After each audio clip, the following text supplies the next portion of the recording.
어떤 사람이 어떻게 살아가고 있는지, 또 어떤 인생을 걸어왔는지 좀 알아보려면 어떻게 해야 될까요? 요즘은 SNS를 통해서 좀 알 수가 있죠. 뭐 블로그라든지 아니면 개인 홈페이지 같은 것들이 잘 꾸며지고 관리가 되어져 있어서요. 그곳에다가 자기들 일상도 좀 정리해 놓고 자랑하고 싶은 것들도 좀 올려놓고 또 뭐 시간들을 다 이렇게 살아온 시간들을 저장을 할 수가 있습니다. 그런데 불과 얼마 전만 해도요, 그 사람의 삶을 들여다볼 수 있는 가장 좋은 수단으로 그 필름 사진이 있었습니다. 그걸 보면 어떻게 살아왔는지, 어떤 일들이 있었는지를 가늠할 수가 있죠. 근데 저는 개인적으로 사진 찍는 거를 별로 그렇게 썩 좋아하지는 않아요. 그런데 다른 사람들하고 또 소통도 하고, 또 때로는 우리 아이들 자랑도 하고, 내 살아가는 하루하루를 좀 기억하려면 사진을 좀 찍어야 되는 게 아닌가라는 생각도 많이 듭니다. 여튼 어떤 사람의 그 역사를 알아가는 데 있어서 가장 좋은 방법으로 사진이 있다라는 것이죠. 그러면요, 우리 하나님을 알아갈 수 있는, 우리 하나님을 아는 가장 좋은 방법은 무엇이 있겠습니까? 바로 말씀을 읽는 겁니다. 말씀을 읽는 것. 성경을 읽을 때 우리 아버지의 역사를 우리가 알 수가 있는 것이죠. 특별히 오늘 본문 말씀이 들어있는 신명기는 하나님과 그리고 우리 인생에 관해서 잘 알려주고 있는 그런 책입니다. 신명기의 결론은 무엇으로 요약이 될까요? 첫 번째는 하나님이 우리에게 어떤 분이신지를 알려주고 계시고, 두 번째로는 모세가 죽기 전에 각 지파 족속들을 축복한 내용이 나옵니다. 그러니까 신명기의 결론은 하나님은 우리를 축복하시기를 원하시고 우리를 보호하시는 우리의 아버지라는 것이 신명기의 주된 내용이고 결론입니다. 오늘 함께 읽으신 신명기 32장 10절로 12절 말씀은 하나님이 우리를 지켜주시되 어떻게 지켜주시는지, 하나님이 우리를 어떻게 인도하시는지를 잘 설명해 주고 있는 그런 본문입니다.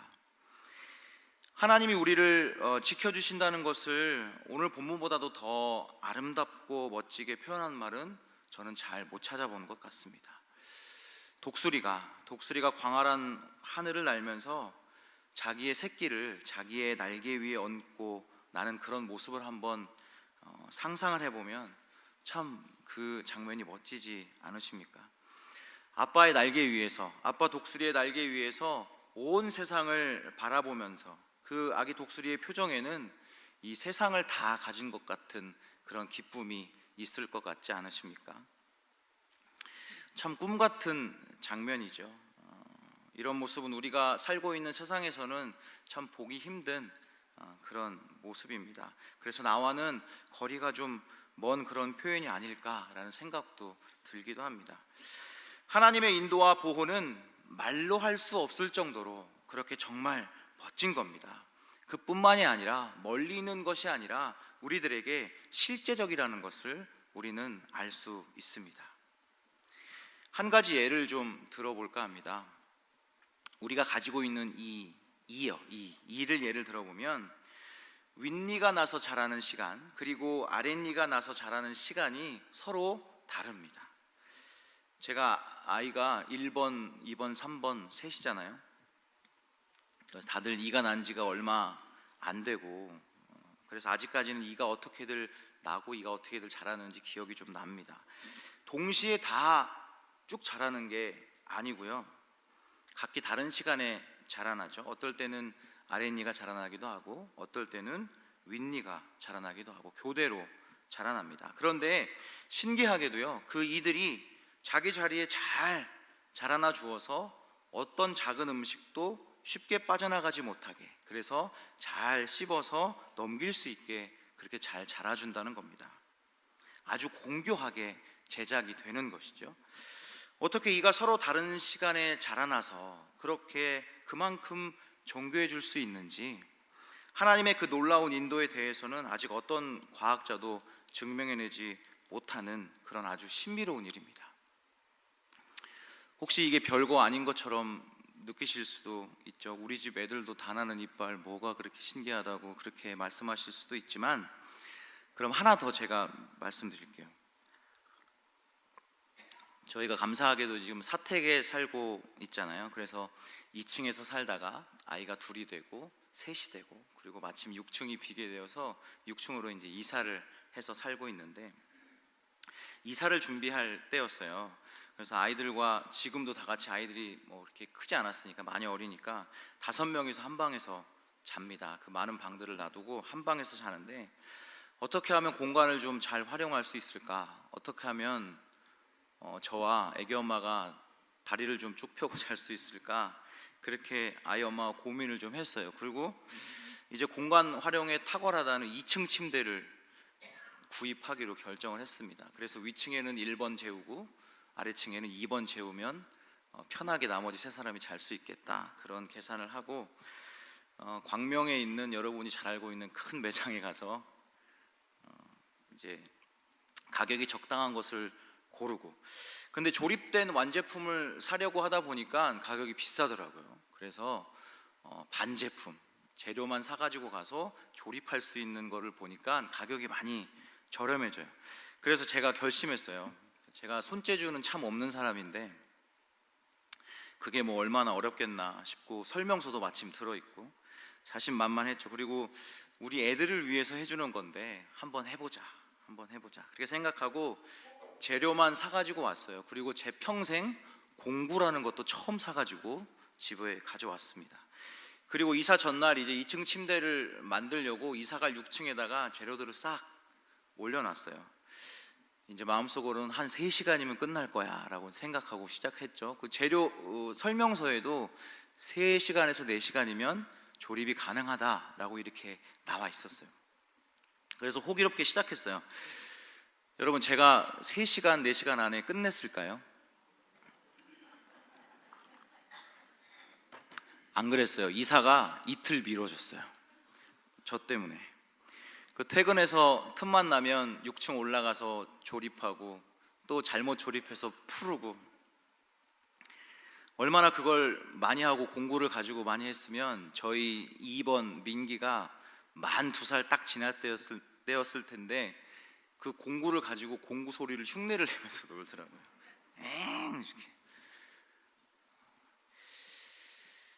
그래서 우여곡절 끝에 남들은 3시간이면 끝마치는 거를 저는 3일 걸려서 완성을 다 했어요. 그리고 이제 낑낑거리면서 이렇게 눕혀놨던 2층 침대를 이렇게 세웠어요. 굉장히 뿌듯했습니다. 아빠 노릇했구나. 근데 완제품을 이렇게 점검하면서 아차 싶었어요. 2층 올라가는 그 사다리 부분 쪽에 중요한 나무 하나를 거꾸로 끼운 거예요. 그래서 볼트를 하나 더 조이지 못해가지고 2층에 있는 침대 프레임, 그쪽의 프레임이 다른 쪽보다 더 이렇게 눌려요. 그래서 애들 엄마가 이거 못 쓴다고, 다시 조립해야 된다고. 그래서 제가 아니라고, 이거 하려면 다시 다 풀고 다시 조립해야 된다고, 다음 이사 갈 때 하자고 제가 그리고 지금까지 쓰고 있습니다. 여러분, 풀밭에 날아다니는 작은 곤충 한 마리도 하나님은 좌우 대칭, 상하 밸런스 정확히 맞춰서 만들었다는 사실을 여러분 알고 계신가요? 하나님은요, 오늘도 엄청나게 복잡하고 정교하고 전문적이고 세심한 인도하심으로 가장 실제적으로, 가장 환상적으로 저와 여러분, 우리 모두의 삶을 인도하고 계신다는 그런 사실입니다. 아멘이십니까? 하나님이 만약에 우리들의 앞길을 미리 보여주시고 우리가 10년 쓸 것, 20년 쓸 것을 모두 다 준비해 주시고 필요한 재물도 다 주시고 필요한 여건들을 다 우리에게 주신다고 해도 우리들의 인생을 주도했다가는 단 몇 시간 만에 우리들의 인생은 꼬이게 될 겁니다. 제가 조립해서 지금도 쓰고 있는 우리 집 2층 침대처럼 말이죠. 그러니 완벽한 설명서 되시는 하나님께 우리의 인생을 온전히 맡겨야 될 줄로 믿습니다. 그러면 하나님은 어떠한 환경에서도 우리를 지키시고 보호해 주시는 분이신 줄로 믿습니다. 환경이 중요한 것이 아닙니다. 우리를 지키시는 분이 하나님이라는 사실, 그 사실이 중요한 줄로 믿습니다.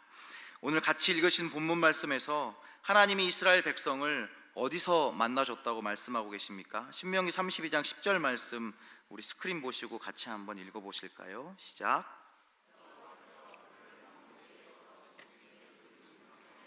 네, 짐승이 부르짖는 광야에서, 황무지에서, 짐승이 부르짖는 광야에서 만나 주셨다고 말씀하고 계십니다. 하나님은 광야에서 우리를 만나 주셨습니다. 여러분, 광야는 어떤 곳이에요? 광야는 일교차가 굉장히 심한 곳입니다. 낮에는 일사병으로 쓰러질 만큼 폭염이 계속되다가 밤이면 견딜 수 없는 강추위가 몰려오는 것이 바로 광야입니다. 마실 물도 없죠. 또 목이 말라서 죽기 십상이고요.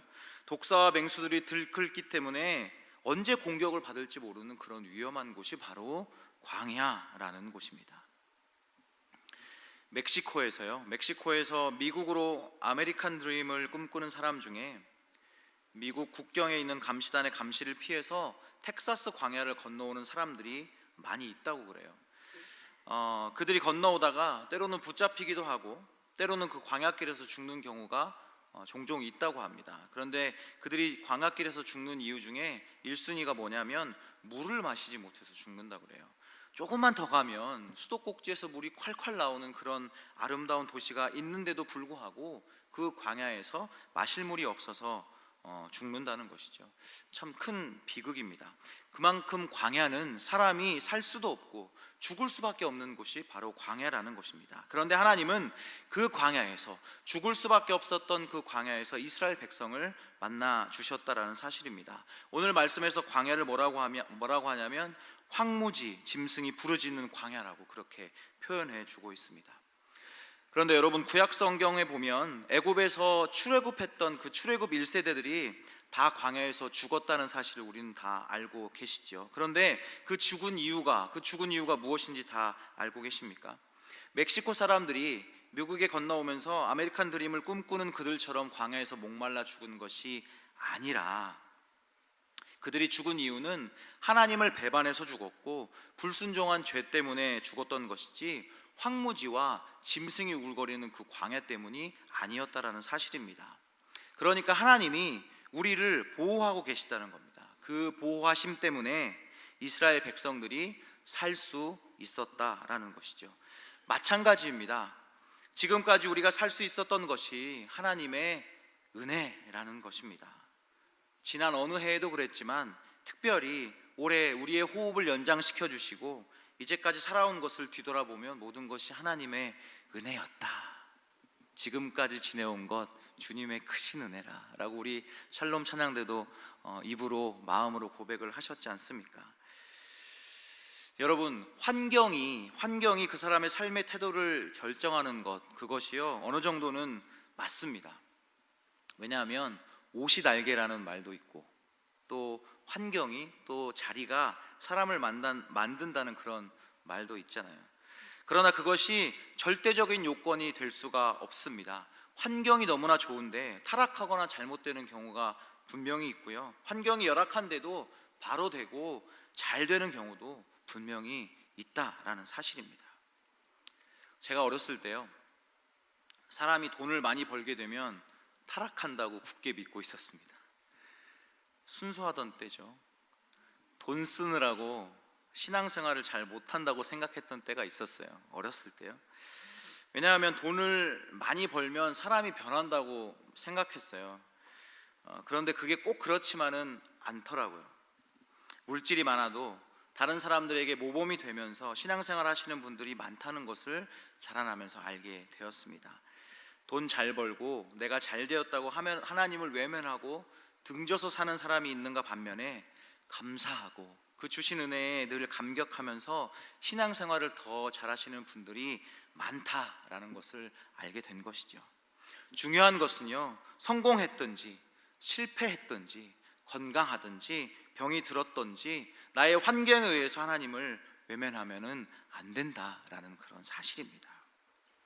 여러분, 다니엘의 세 친구들 이름이 뭐죠?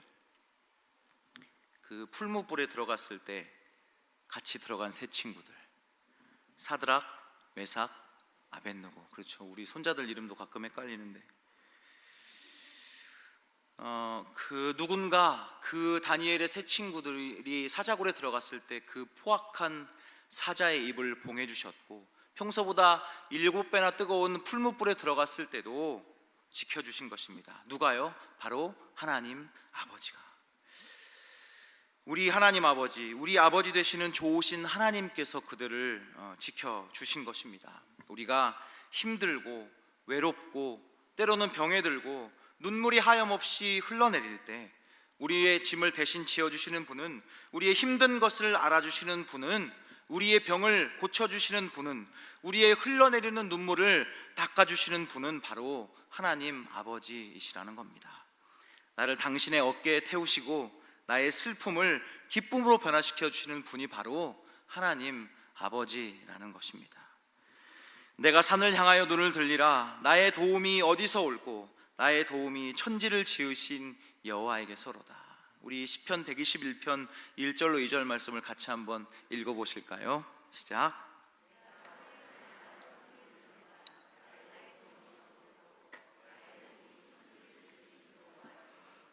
아멘이신가요? 아멘. 신명기 32장 9절 말씀, 오늘 같이 읽으신 본문 바로 앞절에 있는 말씀에 보면 여호와의 분깃은 자기의 백성이라 야곱은 그 택하신 기업이로다 라고 말씀하고 계십니다. 여호와의 분깃은 자기의 백성이라고 하나님께서 말씀하고 계세요. 여호와의 분깃은 바로 저와 여러분인 줄로 믿습니다. 그렇기 때문에 주님은 누가 뭐래도 우리의 좋으신 아버지 되심을 믿으시기 바랍니다. 그런데 이렇게 좋은 아버지가 우리 옆에 늘 계신데 우리의 삶은 왜 이렇게 힘든 걸까요? 내 환경만 왜 이렇게 험하고 힘들고, 왜 나만 아프고 하나님이 나를 지켜주신다고 하시는데 도대체 하나님 어디 계십니까? 라고 질문하시는 분이 혹시 우리 가운데 계시지 않습니까? 주님은 늘 우리 옆에 계십니다. 주님은 여기에 늘 계십니다. 그런데 우리 주님이 우리 옆에 계시지 않다고 느껴지는 것은 우리가 하나님 아버지를 머리로만 알고 있기 때문입니다. 이 마음에, 내 중심에 모시지 않으면 알 수가 없는 것이죠. 즉 경험하는 것, 느끼는 것과 그냥 알고 있는 것은 다르다는 그런 이야기입니다. 기도의 맛을 아는 것과 경험하는 것은 다릅니다. 밥도 내가 먹어야 배부른 것 아니겠습니까? 옆에 있는 사람이 과식하고 소화제를 먹는다고 해서 내가 그 배부름을 느낄 수 있을까요? 마찬가지입니다. 좋으신 하나님, 내 아버지가 되어야 된다는 그런 말씀입니다. 하나님이 내 아버지라는 것을 아는 것에서 그치는 것이 아니라 내 아버지로 경험을 해야 된다는 그런 말씀입니다. 아버지의 품은 누구나 다 알고 있듯이 따뜻합니다. 아버지의 품에 안겼을 때 그 품이 따뜻하다는 것을 경험해 보신 분들은 그 따뜻함을 말씀드리지 않아도 평생 잊지 못하는 겁니다. 아무리 하나님이 좋으시고 따뜻하시고 인자하심이 넘치신다 하더라도 그 하나님이 내 하나님이 아니라 만약 다른 누군가의 하나님만이라면 그렇다면 나와는 아무런 상관이 없는 것 아니겠습니까? 우리는 하나님 아버지라고, 우리는 하나님이라고, 하나님 아버지라고 확실히 부르실 수 있어야 됩니다. 오늘 말씀의 제목인데요, 한번 같이 따라해 보실까요? 좋으신 하나님 내 아버지. 다시 한번요. 좋으신 하나님 내 아버지. 하나님이 나의 아버지라는 사실을 인정하는 것은 우리 신앙의 가장 기초가 되는 일입니다. 하나님의 말씀을 머리로만 아는데 확신이 서지 않는 분들이 혹시 계시다면, 말씀이 내 것으로 받아들여지지 않는다면, 그렇다면 요한복음 1장 12절 말씀을 같이 한번 보겠습니다. 같이 한번 읽어볼까요? 영접하는 자, 곧 그 이름을 믿는 자들에게는 하나님의, 주님이 이 말씀을 우리에게 주셨습니다. 이 말씀을 다 믿으십니까? 하나님이 여기 우리 모두를 하나님의 양자로 삼으셨다는 그런 말씀입니다. 어떤 집에 양자로 들어가게 되면 그 전에 어떻게 살았는지, 어디서 살았는지 그건 이제 상관이 없는 일입니다. 누구의 아들이 되는가 딸이 되었는가는 참으로 중요하고 중요한 일입니다. 여러분, 그런데 다른 누구도 아니라 하나님이 우리의 아버지가 되시고 우리가 그 하나님의 자녀가 되었다는 것, 그렇게 큰 권리를 왜 우리에게 주셨을까요? 궁금할 때가 있지 않으십니까? 한 가지 제가 질문을 드려보겠습니다. 여러분들은 한국 사람이 맞으십니까? 또 생뚱맞게 그런 질문을 하냐고 물어보실 수도 있는데 대답해 주시면 좋겠습니다. 여러분, 한국 사람이 맞으십니까? 그럼 한국인이라고 증명하실 수 있으세요? 우리 한국 사람에게는 독특한 것이 있습니다. 뭐냐면 고추를 고추장에 찍어 먹는다는 거. 네. 그렇게 먹는 사람들은 아마 우리 민족밖에 없을 거예요. 우리나라에 사는 외국인들이 보면서 제일 놀라는 게 그런 거라고 합니다. 혀를 내두르면서 아주 감탄하고. 그런데 이상한 것은 인상은 누가 써요? 먹는 우리가 써요? 아니면 보는 사람들이 써요? 보는 사람들이 인상을 써요. 옆에서 바라보는 외국인들이 더 인상을 쓴다라는 것이죠. 그리고 운전할 때도 한국 사람인 것을 알 수 있어요. 처음에는 이제 인식들이 많이 개선돼 가지고 정지선에 잘 쓰는데 이제 뭐 신호등이 깜빡거린다거나 자기의 느낌에 신호등이 바뀔 것 같으면 슬금슬금 앞으로 나가죠. 그러면 반드시 한국인 맞다라는 것입니다. 우리의 민족 환경이 그랬다는 거죠.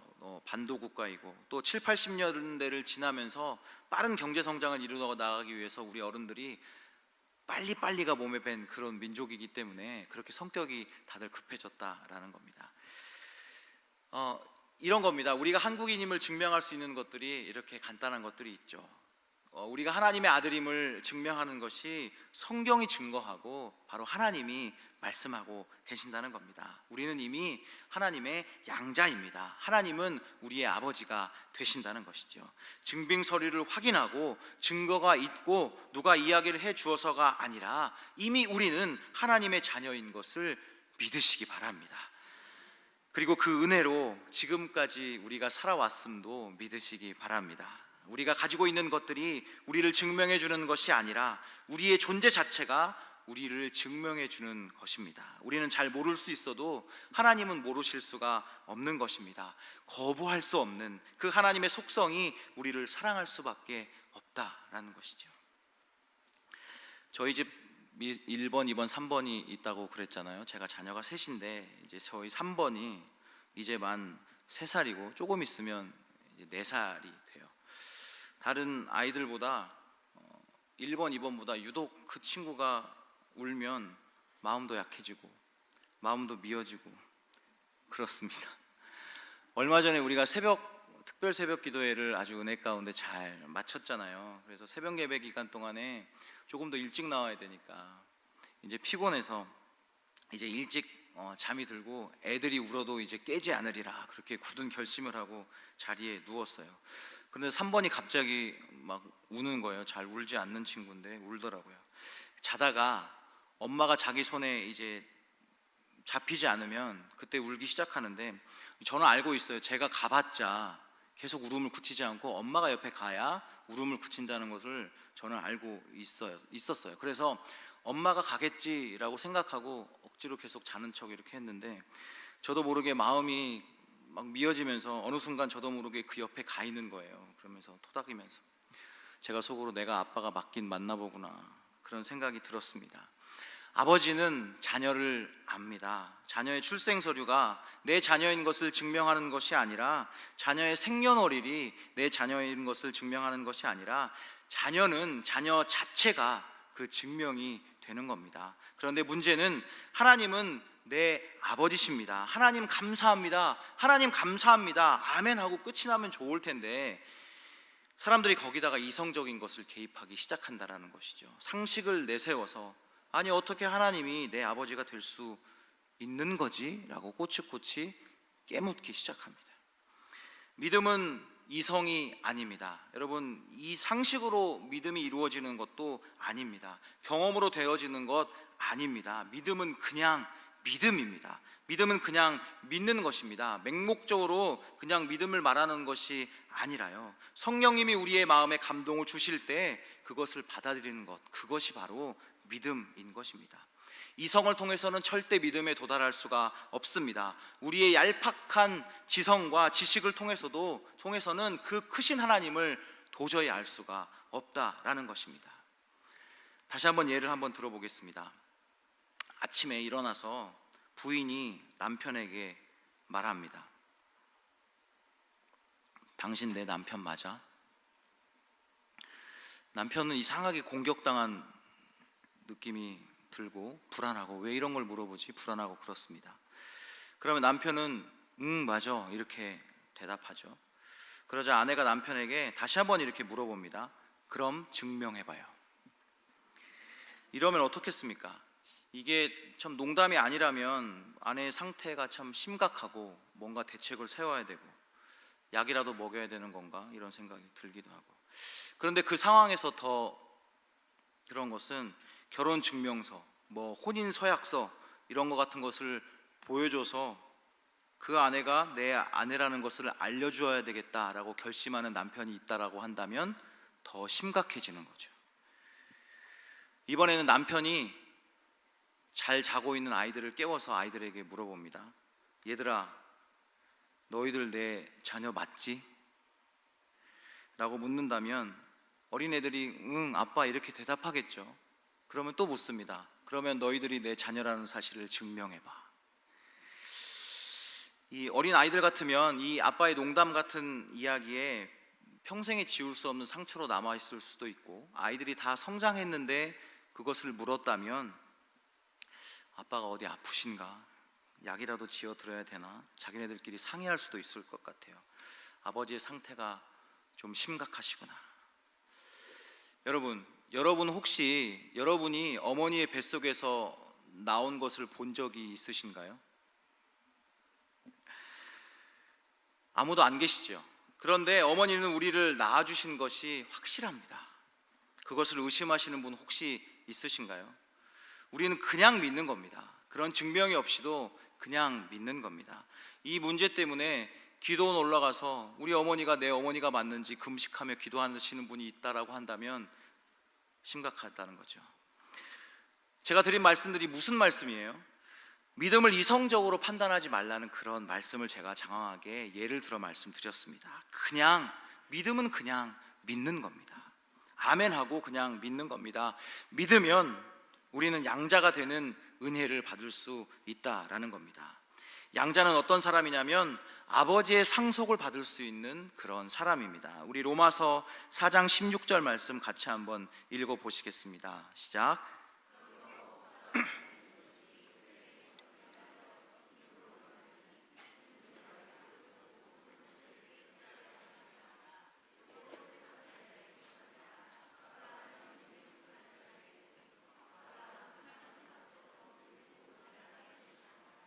아멘.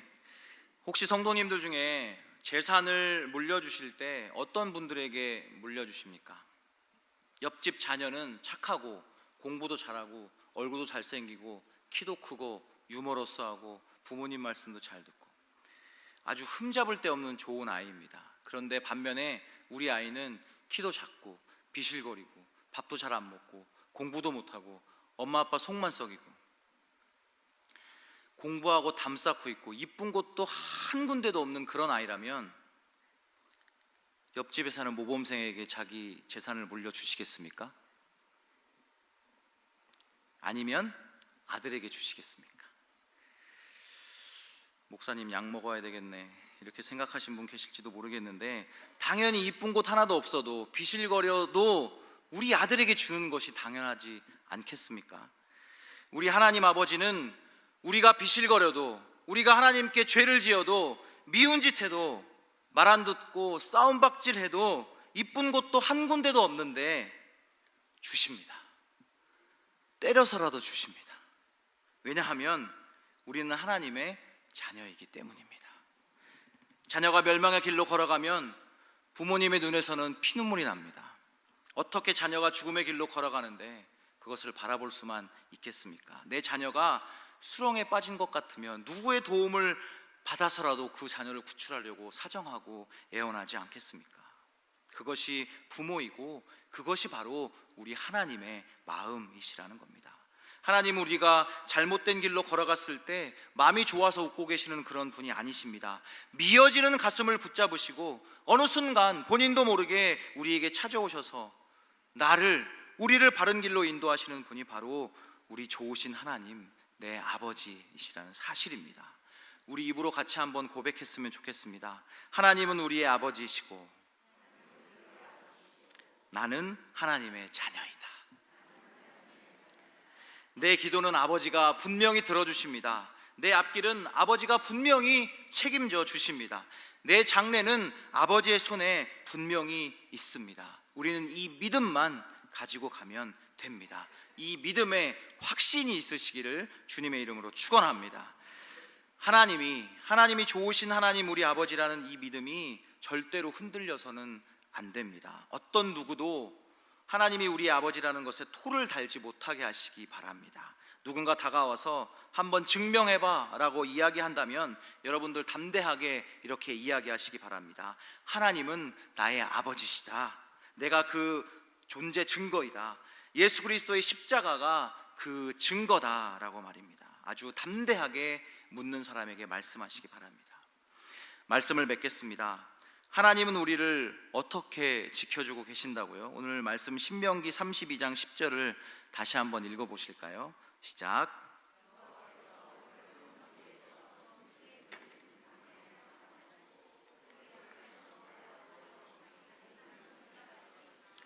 아멘. 10절 말씀 뒷부분에 만나시고 호위하시고 보호하시며 눈동자같이 지켜주신다고 말씀하고 계세요. 만나신다는 것은 만나시기 위해서 하나님이 멀리 계시지 않고 늘 우리 가까이 계신다는 그런 의미이고요. 호위하시고 보호하신다는 그 말씀은 우리를 늘 둘러싸고 계신다는 겁니다. 다치지 않도록, 어떤 것에 해하지 않도록 빈틈없이 둘러싸고 계신 그런 상태를 말씀하고 있습니다. 자기 눈동자같이 지키시고 계신다는 것은 하나님께서 우리를 완벽하게 그리고 완전하게 지켜주신다는 그런 말입니다. 여러분, 우리 눈에는 이 30만 개나 되는 회로가 있다고 그래요. 1억만 개의 신경세포도 우리 눈에 있다고 그럽니다. 이 회로들은 우리가 사물을 바라볼 때 자동적으로 거리도 조절하고 광도도 조절하고 색상도 조절한다고 합니다. 그런데 눈도 전자동이지만 눈을 보호하고 있는 눈꺼풀도 완전 자동으로 움직인다는 사실이죠. 우리가 움직이고 싶을 때도 움직이지만 유사시에 자동적으로 우리의 눈꺼풀이 우리의 눈을 보호해주는 그런 역할을 하고 있습니다. 그리고 눈물샘이 있어서 언제나 안구 운동에 지장이 없도록 눈을 촉촉하게 해주고 습도 조절도 해주고 그런 역할을 하고 있습니다. 즉 우리 아버지 하나님 되시는 하나님이 사랑하는 자녀들을 자기 눈동자같이 완벽하게 보호하시고 지키신다는 것입니다. 눈꺼풀이 우리의 눈을 보호하듯이 우리를 완벽하게 그리고 안전하게 지켜주신다는 그런 사실입니다. 그러니까 하나님을 믿는다면, 그가 우리의 아버지 되심을 믿는다면 우리의 모든 것을 그분께 맡겨드리시기 바랍니다. 우리의 살아가는 인생은 광야와 같습니다. 또 험합니다. 또 힘듭니다. 그렇지만 그 당시의 이스라엘 백성들을 한번 생각해 보시기 바랍니다. 그 이스라엘 백성들, 출애굽한 1세대 이스라엘 백성들이 물이 없어서 죽은 것이 아닙니다. 짐승에게 물려 죽은 것이 아닙니다. 하나님은 40년 동안 그들을 광야에서 지켜주시고 보호해 주셨습니다. 우리의 인생길에서도 우리에게 필요한 것을 끊임없이 공급해 주실 좋으신 하나님, 우리 아버지를 믿으며 나아가시기를 바랍니다. 그리고 저 천국으로 우리를 인도하실 신실하신 하나님을 늘 바라보시기를 바랍니다. 올 한 해 나를 지켜주시고 우리 모두를 지켜주신 하나님께 감사드리고 하나님의 인도와 보호하심을 늘 받아 누리시는 저와 여러분 우리 모두가 되시기를 주님의 이름으로 축원합니다.